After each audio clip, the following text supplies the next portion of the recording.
My name is Laverne Cole, 30 years old. I should have been in the happiest season of my life, counting down the days to my December wedding, arranging twinkling lights and winter flowers, finalizing songs, tasting cakes, but instead every decision felt like walking barefoot across glass. What should have been a celebration had slowly turned into a battlefield I never meant to enter. My fiancé, Ethan, and I had been planning our wedding for over a year.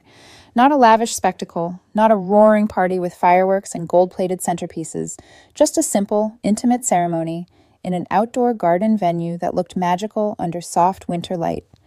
We wanted warmth, sincerity, and our closest 50-something people gathered to celebrate with us. A ceremony followed by a humble, cozy lunch. That was the dream. That was all we needed.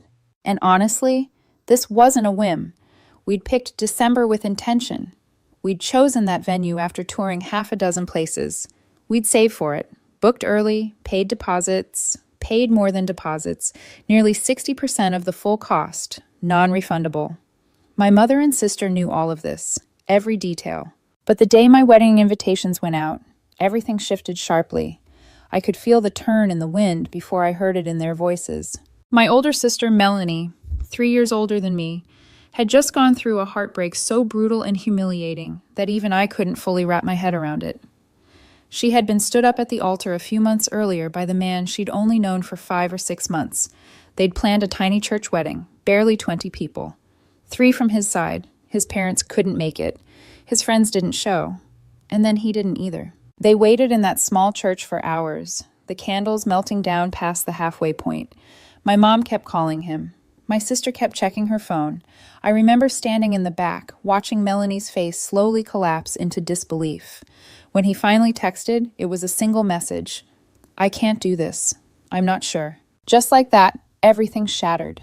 I tried to console her, but she looked at me strangely, like my presence itself made her humiliation deeper. She asked to be with Mom and her friends only. I left quietly. I didn't want to intrude where I wasn't wanted. I called her a week later, texted her too, but she didn't answer, left on read. No explanation. So I backed away. Our relationship had always been complicated in that subtle way families can drift without any dramatic blow-ups.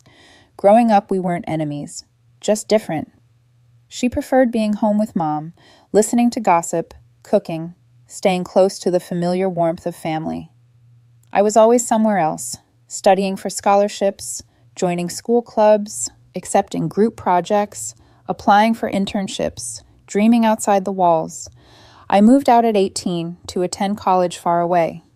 Meanwhile, she lived with our parents until her first marriage at 25, and moved right back in 5 years ago when our dad passed away. Since then, the bond between her and my mother became something solid, unshakable, woven tightly by grief, shared routines, and the comfort of not being alone. Meanwhile, I became the satellite daughter. Loved, yes, but orbiting, always orbiting. So when Melanie saw me moving forward with my own life, my engagement, my wedding plans, it must have stirred things in her I never meant to touch. The warning signs truly started when she called me the day our invitations arrived. I thought she was calling to congratulate me. Instead, she asked a weirdly flat question. "So, you're getting married at that outdoor place?" I said yes. She said, "Cool." Then she hung up. I stared at my phone afterward, uneasy. Later that night, Mom called. "Laverne," she said softly, "we need to talk." I knew that tone, the kind she used when she already had a decision in mind and was simply presenting it as a discussion. "What's wrong, Mom?" "I've been thinking about your wedding," she began.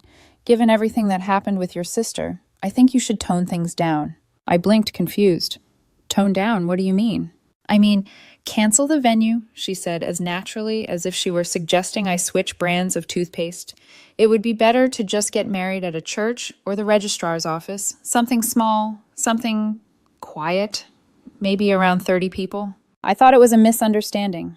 "Mom, we've been planning this for over a year. You know how much we've already paid. Most of it is non-refundable."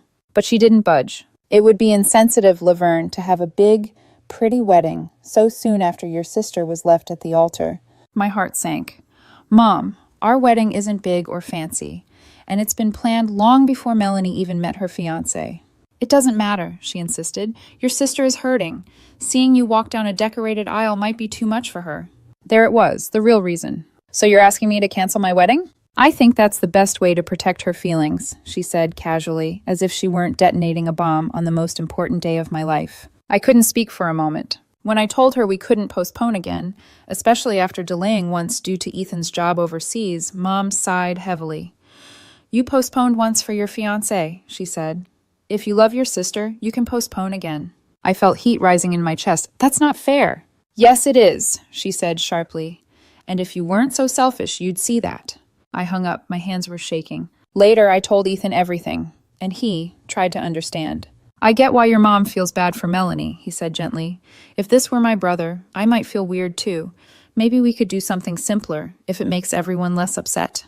His voice was soft. His intentions were kind. But those words felt like a slice to the chest. It made me wonder, was I the problem? Was I being insensitive without realizing it? Could I really go through with this wedding knowing my sister would be sobbing somewhere? For the first time, the thought crept in like a poison. Am I a terrible person for wanting the wedding I've dreamed of? That guilt gnawed at me, growing heavier by the hour. The pressure was unbearable, and the worst part? I had no idea this was only the beginning. For days after that phone call, I walked around with a knot in my stomach. Tight, pulsing, impossible to ignore.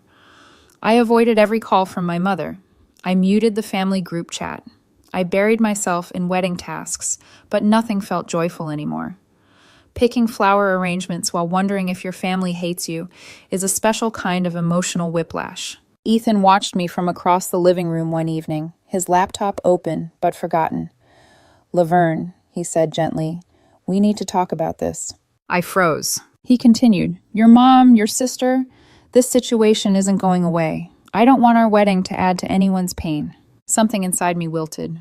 What about my pain, Ethan? Does that matter? He sighed. Of course it does. I just don't want you to regret anything later. Regret. That word haunted me. Suddenly, even he felt far away. For the next few days, I pulled away, emotionally, not intentionally, but because my heart felt overcrowded with anger and guilt and confusion. I needed space just to think without someone questioning every thought. Then, out of nowhere, my mom called again. This time she didn't ask for me. She asked for Ethan. A terrible sign. He picked up on speaker. Ethan, sweetheart, she said in that soft, motherly tone she saved for people she wanted to manipulate. I'd love to invite you both for dinner. I'm making pot roast. No agenda, no wedding talk. I just miss you. I narrowed my eyes. No agenda? My mother always had an agenda. But Ethan smiled. He's wired that way. Always willing to give people the benefit of the doubt. That sounds lovely, he told her. I wanted to scream. Before we left for her house, I grabbed Ethan's arm. Listen to me carefully, I said. If she brings up the wedding, if she even mentions it, do not agree to anything. Don't say we'll think about it. Don't try to mediate. Just let me handle it. He raised his hands, half amused, half confused. Okay, Laverne, I promise. I didn't trust that promise. Not because Ethan is unreliable. He's the most dependable man I've ever known. But because my mother has a way of getting inside people's heads with her trembling voice and sad eyes. When we arrived, the night felt thick with tension even though everything looked normal. Familiar living room, warm lights, the smell of roast in the air. But my skin prickled with instinct. Melanie wasn't there. That alone was suspicious. The first 20 minutes were fine. Mom served dinner. She complimented Ethan's work. She asked about our week. She even smiled at me once or twice. It should have relaxed me. It didn't. Then the shift happened, so smoothly I almost didn't catch it. Mom put her fork down and folded her hands, sighing wistfully. You know, she began, your father and I got married at the registrar's office. Just the 4 parents and a simple lunch afterward. We used the money we saved to build our first home. It was the best decision we ever made. Ethan nodded politely. That's lovely. My breath caught. Here it comes, Mom continued. These days people waste so much money on weddings. It's not necessary. What matters is the marriage, not the event. My spine stiffened. Mom, we've been over this. She gently cut me off. I'm just saying, dear, you don't need a big show. Our family has always believed in modest weddings. We're simple people. I stared at her. Simple people? Is that what she calls the 100-guest wedding she planned for Melanie's first marriage? I said Melanie's wedding wasn't simple. Mom patted the table as if I were an unruly child. That was your father's doing. He wanted to see at least one of his daughters have a big wedding. It was his dream. That hit me like a slap. She was using Dad, dead 5 years, as a weapon now. I felt heat rising up my throat. So he didn't want to see my wedding? Mom's eyes glistened with carefully timed tears. If he were here, he would want peace. He would want us united. And right now, you're hurting your sister. Ethan shifted uncomfortably beside me. My mother saw it, and she pounced. She turned to him and said, "You're such a thoughtful man, Ethan. You understand these things. You know how important family harmony is." He hesitated, and then, oh God, I knew it. His gentle heart betrayed him. We don't want to cause harm," he said softly. "If changing a few things helps." My chair scraped loudly against the floor as I sat up straight. "Ethan?" He froze. I glared at my mother. "Can we please stop pretending this dinner isn't an intervention?" At that exact moment, Melanie walked in. She didn't knock, didn't greet us. She just strode straight to the table, saw Mom's tears, and immediately wrapped an arm around her. "Don't worry, Mom," Melanie said loudly, shooting a look at me. "I'll always make you proud and listen to you. Some people only think about their stupid parties." My pulse spiked. "This isn't a party. It's my wedding." "And you should have canceled it," she shot back. "You're so desperate to show off you can't even see how hurt I am." I clenched my jaw. "I'm not showing off. I'm getting married. I'm not marrying your ex. Why is my happiness such an attack on you?" Melanie scoffed. "Because you're rubbing it in my face. I booked everything a year ago. You didn't even know your groom when I signed the contracts." That finally cracked her mask. Her voice rose. "You should care more about my trauma than your stupid venue." I could feel myself unraveling. Months of insults and silent resentment had poured into my veins like fire. Then she said it, the thing that snapped the final thread. "It's stupid to spend that much money on a single event." I stood up slowly, trembling. "It is just one event, the most meaningful one of my life. And unlike some people..." I stared her dead in the eyes. "I'm planning to have it only once." The room froze. Melanie's jaw dropped. Mom gasped. Ethan whispered, "Laverne." Too late. The volcano inside me was already erupting. Mom started yelling. Melanie started crying. Ethan tried to pull me toward the door. I let him drag me out, but before we crossed the threshold, I turned back and said, loud enough for the neighbors to hear, "The wedding will go on as planned. If you have a problem with it, don't come." The door slammed behind us. The next few days were a nightmare carnival. I learned from my cousin, the family gossip hotline, that Melanie had been telling everyone I mocked her for her failed relationships, that I laughed about her being left at the altar. None of it was true. Every detail was twisted beyond recognition. Worse, Mom backed her up. They called me arrogant, insensitive, selfish. My fiancé defended me at first, but eventually he stepped back, saying, "I can't get involved in your family's situation.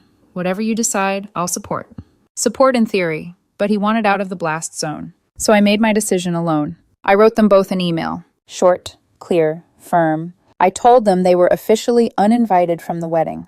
I explained that they had insulted me, slandered me, cursed me, and attempted to sabotage the most important day of my life. And I copied a few key family members, my godmother, an aunt, an uncle, so the truth couldn't be twisted again. The reaction came swiftly. First, Melanie's voicemail. A long, venomous message where she sobbed and shrieked that I was a spoiled brat, that I would never be happy, that my husband would eventually cheat on me or abandon me, so I'd know exactly how she felt. Her words sliced through me like glass. Then came Mom's email. Cold, short. "I am disowning you. Do not come to my house again. You clearly don't care about family." I sat on the edge of my bed, staring at my screen as tears streamed down uncontrollably. 1 week before my wedding, my own mother and sister cursed me, disowned me, and wished heartbreak upon me. And the worst part? There was still more pain coming, much more. The morning after their messages, I woke up feeling hollow, like someone had scooped out everything inside me and left only the shell. I sat on the edge of the bed, still wearing yesterday's clothes, staring at the wedding dress hanging near the window. It looked beautiful, ethereal, everything I'd once dreamed of. And yet, I felt absolutely nothing. Ethan walked in quietly, carrying 2 mugs of tea. He set one beside me, then crouched down so he could look into my eyes.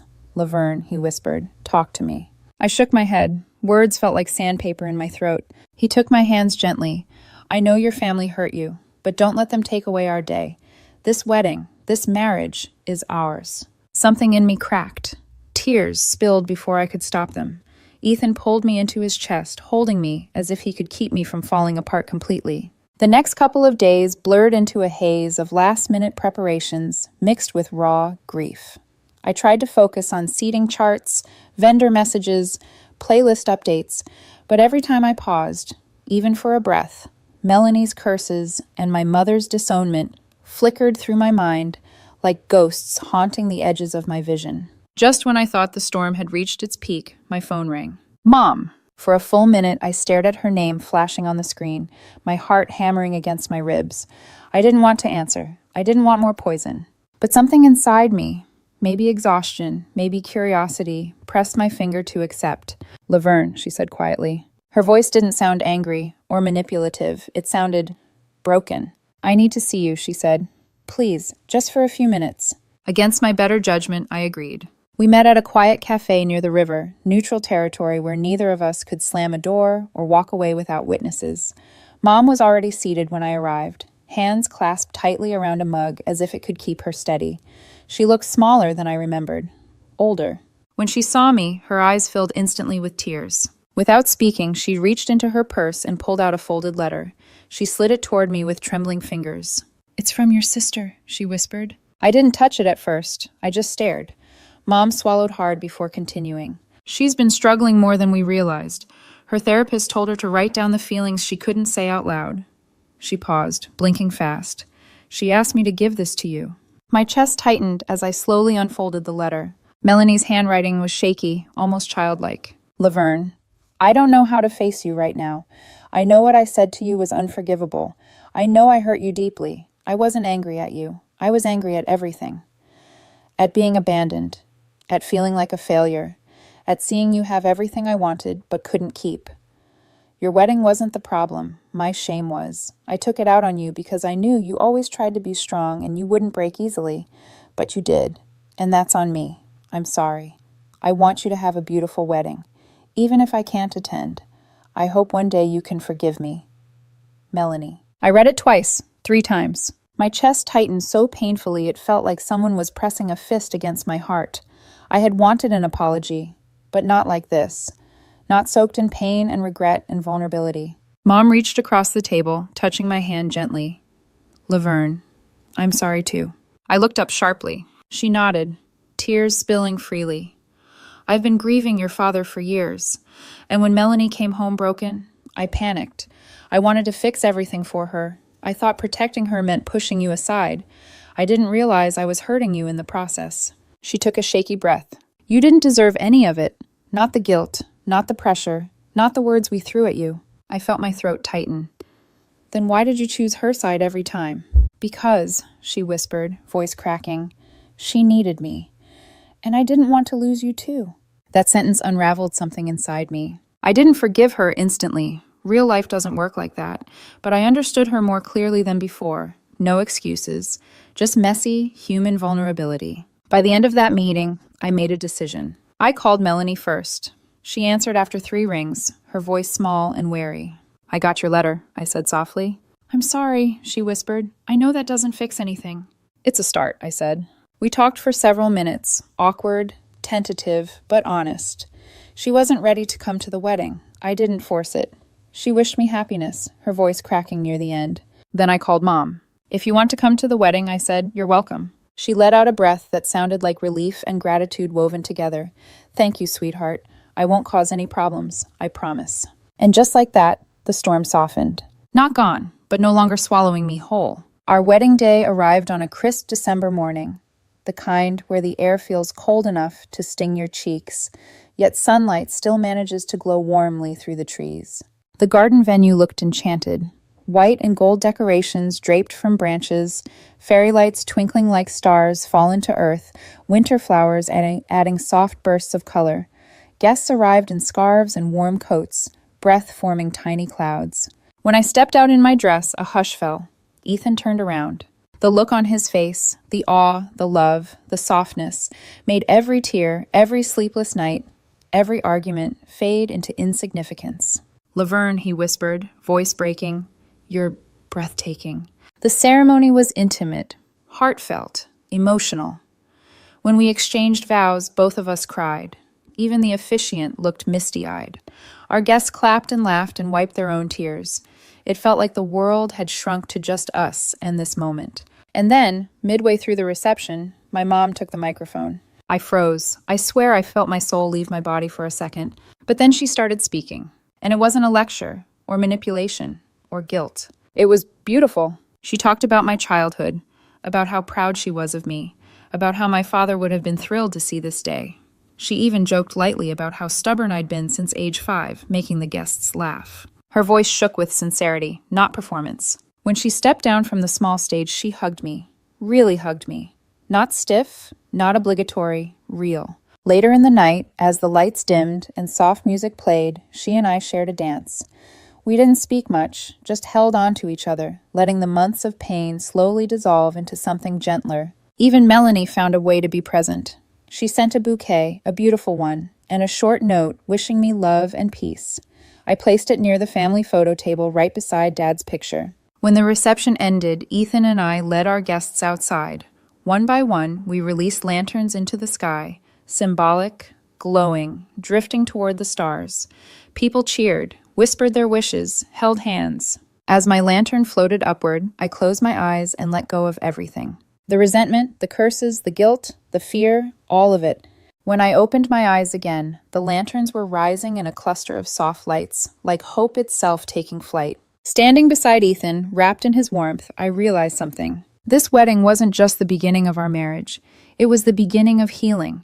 For me, for Mom,